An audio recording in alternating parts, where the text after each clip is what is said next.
I mean, I look. I like Jalen Hurts. I think Jalen Hurts has played beyond anybody's, expectations of him, even their greatest expectations of him. But he hasn't won a playoff game. He's gotta go through and win some really tough games yet. And I think if you were to have to put the ball in his hands to a certain degree to say, Jalen, you got to throw it for us to win it. I think there's a bit of a hesitation there.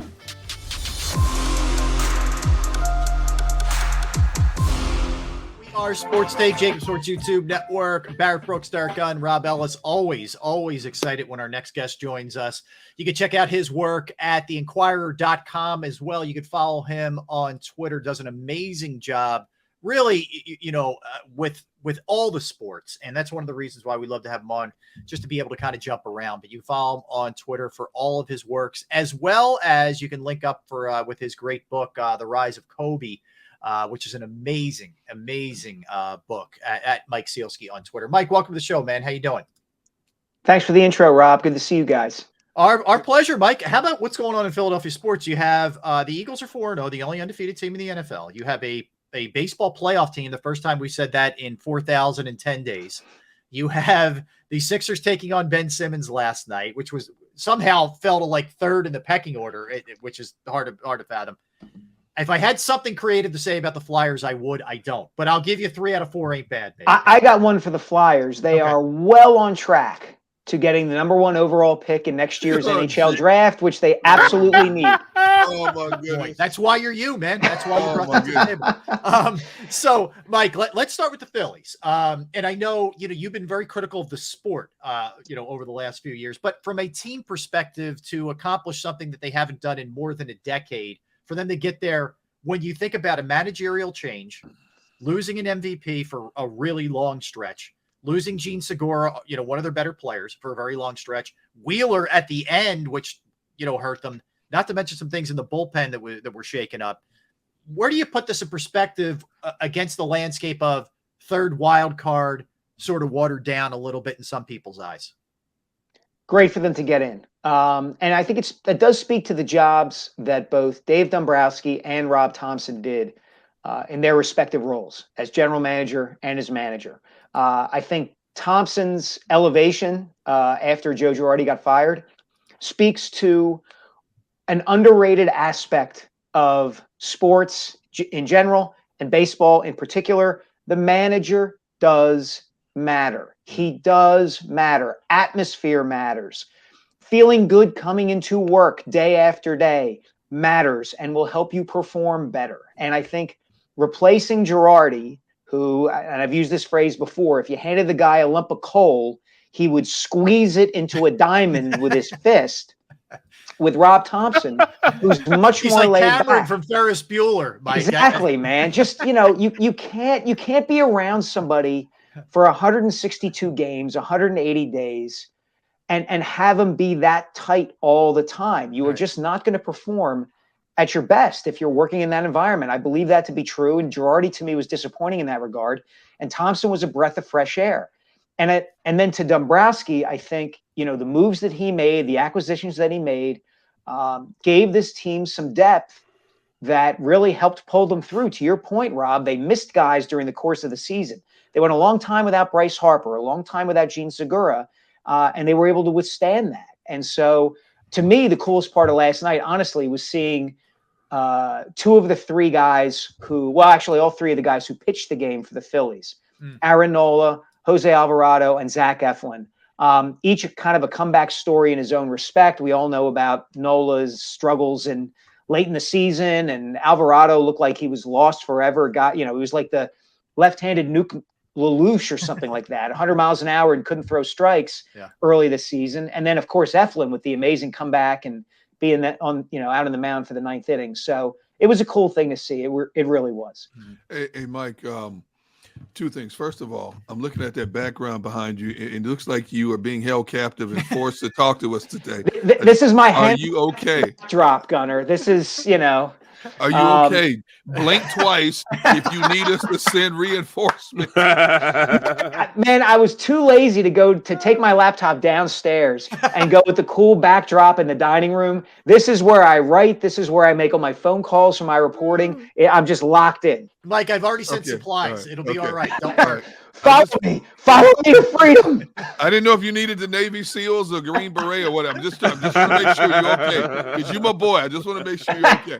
Thanks for the thought, Gunner. All right, so seriously though, what the Phillies were able to do, and obviously they had us tense for the last few weeks of the season, riding that proverbial roller coaster. But the bottom line is they're in. And when you start sizing up who they could potentially play, especially we talked about it earlier with Tom McCarthy, and I look at in a short series, when you look at the potential starting pitching for this team, I don't fear anybody they could go up against right now. I mean, there was a time about a month ago, like, geez, I hope they don't play the Mets, the Dodgers, the Braves. Well, you got to play one of them. But right now, the Dodgers may be a little bit exception to the rule, but right now, I'd like their chances in this first round, whoever they face, whether it's the Mets or the Cardinals. I agree with you completely, Gunner. They, to me, strike me as the team either you really, really want to play because they're so freaking happy that they got into the playoffs that they're going to forget they have more games coming, or they are the last team you want to play because they're playing with house money and they're so loose. And from a roster standpoint, they are a top-heavy team when it comes to pitching and when it comes to their lineup. And that can help them in a short series. All you need is Zach Wheeler to be great one day and Aaron Nola to be great the next day. And maybe Bryce Harper or Kyle Schwarber or Rhys Hoskins pops a home run or two. And before you know it, you're on to the next round of the playoffs. So I'm not saying that's going to happen. I'm just saying that I agree with you. I think they're set up so that it should not be surprising if they make a little bit of a run here. Well, Mike, I look at it too. Like if you get the Cardinals, and they've been unbelievable the second half of the season, but you don't see a pitching staff where you're like, oh my God, like if the Mets throw DeGrom and Scherzer at you, of course you're kind of like ambassador. Whoa. But the Cardinals, to me, if I'm looking at it, and I'm in Iowa or wherever, and I don't care. I'm looking at Wheeler, Nola, and Suarez. I'm saying the Phillies have a shot here in this thing. Yeah, absolutely. It's the funny part about baseball, Rob, right? Where the season is 162 games and teams and players are judged on the long haul. What do you do from April 1st all the way to October 1st?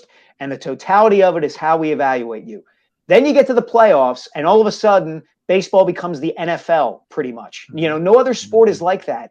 The NHL and the NBA, it's best of 7. It's still a grind similar to the regular season. Baseball isn't like that. Baseball all of a sudden becomes a sprint. And that's often why you see teams that weren't the best in their respective leagues go on and make a run to the World Series or win a World Series, is because they just get hot at the right time. We talk about that with respect to the NHL all the time. Like, oh, if you got a hot goalie, you can make a run. Actually, it's much more true in baseball, I find. Oh, yeah. When you look at it, the Braves winning last year, they got hot, right? What is it? A month or 3 weeks before, they went into the playoffs. That's all you need, man.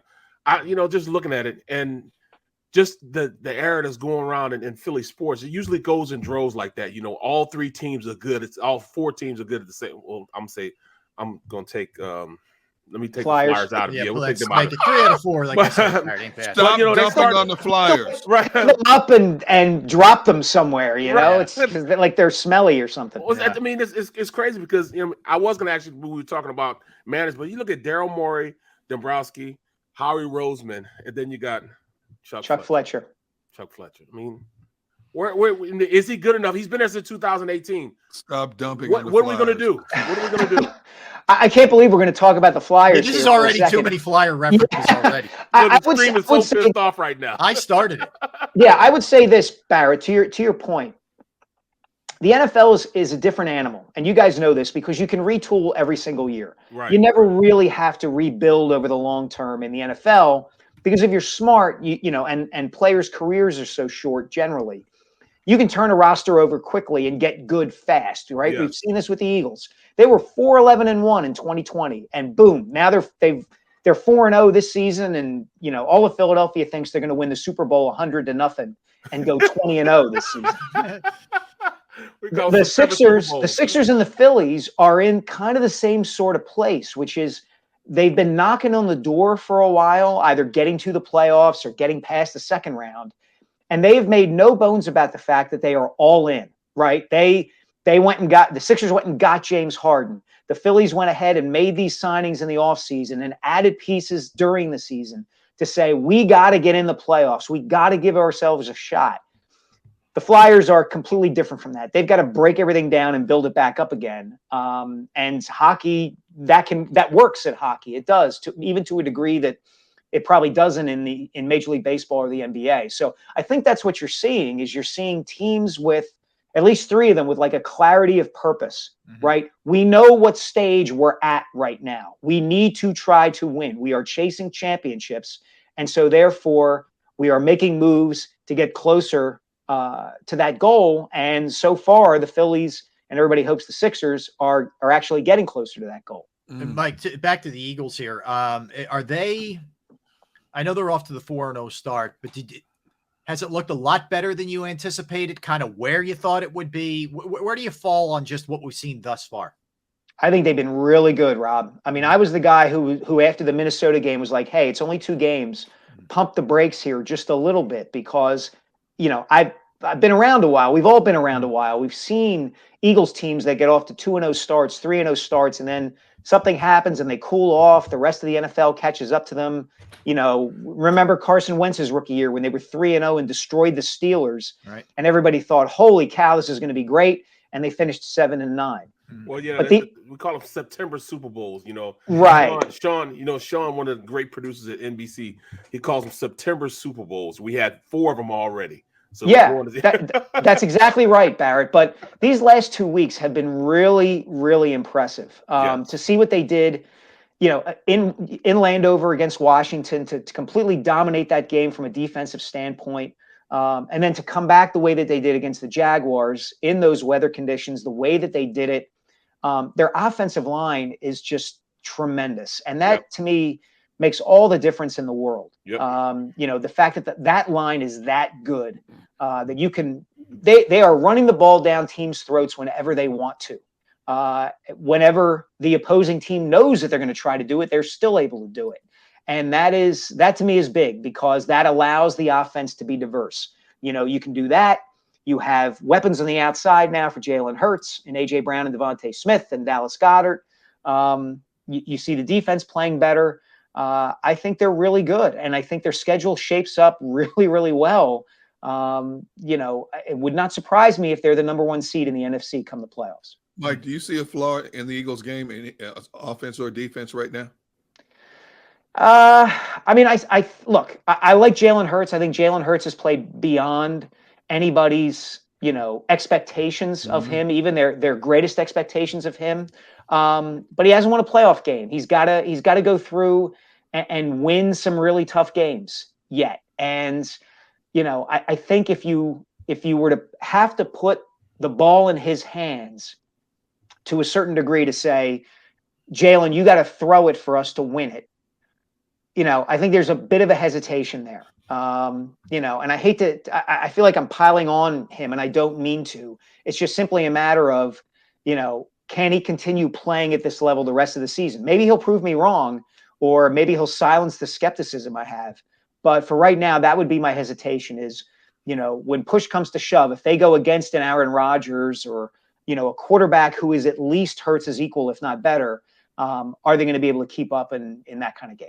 Mike, isn't it fascinating? Like as much as we laud, and rightfully so, Howie, for what he did this offseason. I mean, major moves, A.J. Brown being the headliner, but a lot of really good moves. They flirted with Russell Wilson. They flirted with Deshaun Watson. And so many times in sports, it's the move you don't make that ends up being the right move. And you look at the way it's played out. It's been a disaster in Cleveland, kind of a circus. Russell Wilson looks like he's, you know, a tenth of what he was. And now Jalen Hurts is just ascending. It's amazing.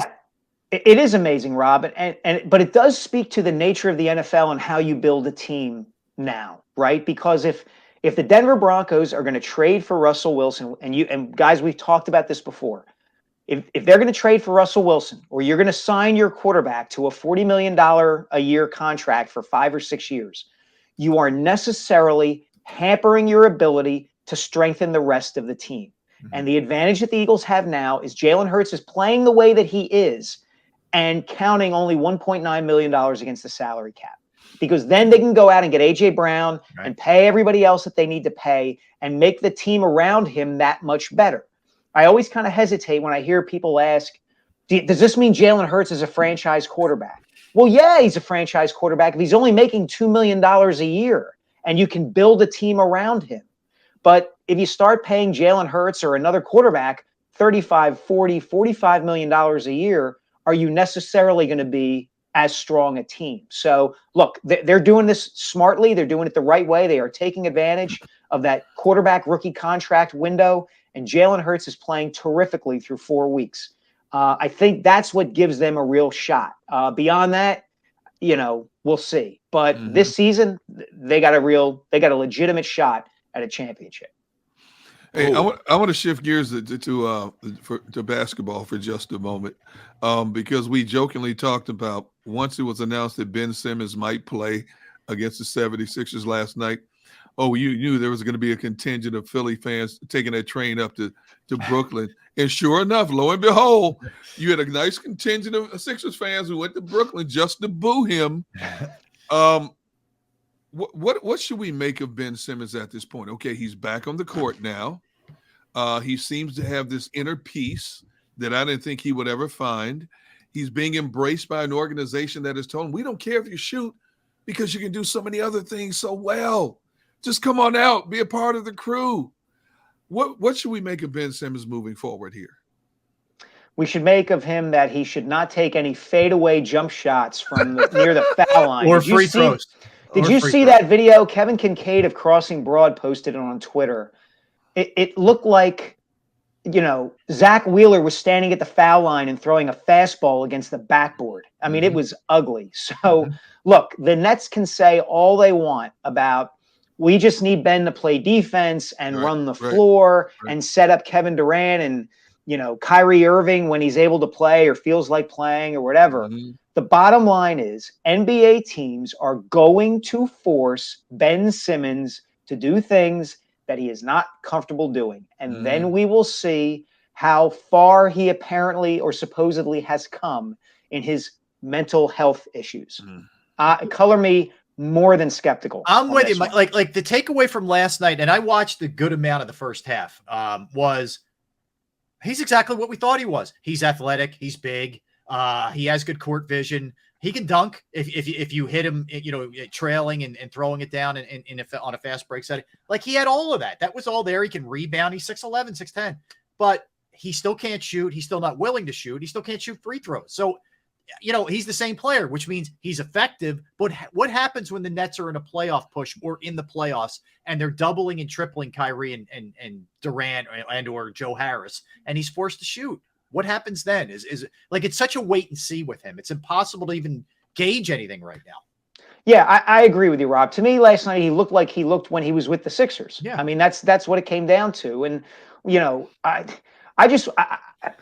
people get banned from Twitter for a lot of different reasons. I'm at the point now where anybody who posts any video of Ben Simmons shooting jump shots in warmups or in a summer scrimmage or something like that should be banned from Twitter. Get off of social media, because we've all seen it. It's all been there. We get it, okay? But he doesn't shoot them in the games, and he probably never will. So stop it. Agreed. Yeah. I mean, you can't take the spots off a leopard. You can't take the stripes off of a tiger. That's what he is, and I think that's good enough for what he wants. You just got to take him off the court. You got to take a max player off the court when push comes to shove, when you need to score. It's a great point. That's all it is, man. Yeah, no, you're 100% right, Barrett. And that's the thing that frustrated people here. And I think, frustrates honest people around, who cover and follow the NBA, which is that everybody can see that if he would just shoot the ball a little bit, if he would just work on this and get past whatever it is that he is afraid to do when it comes to shooting, that he would be a great player. But he's not a great player because he has this obvious flaw this obvious flaw, and you can't see past it, and you can very easily exploit it. Well, I started thinking of it a different way now. Maybe he can't shoot because he's just not a good shooter. Yes. Yeah. That's my belief now. I played basketball and I was underneath. If I go 9.5 feet out, I'm a miss. But if I stay right in 9, 8.5, going on in, I was money. You just got to know what you're good at. The issue is, Barrett, when you're playing point guard. I know he's positioned. Yeah. But if you're playing point guard, the odds are you're gonna have to probably shoot at some point. Right. Like it's not you underneath just owning people in St. Louis. You know what I mean? It's a little bit different. Baby Barkley over there. Right.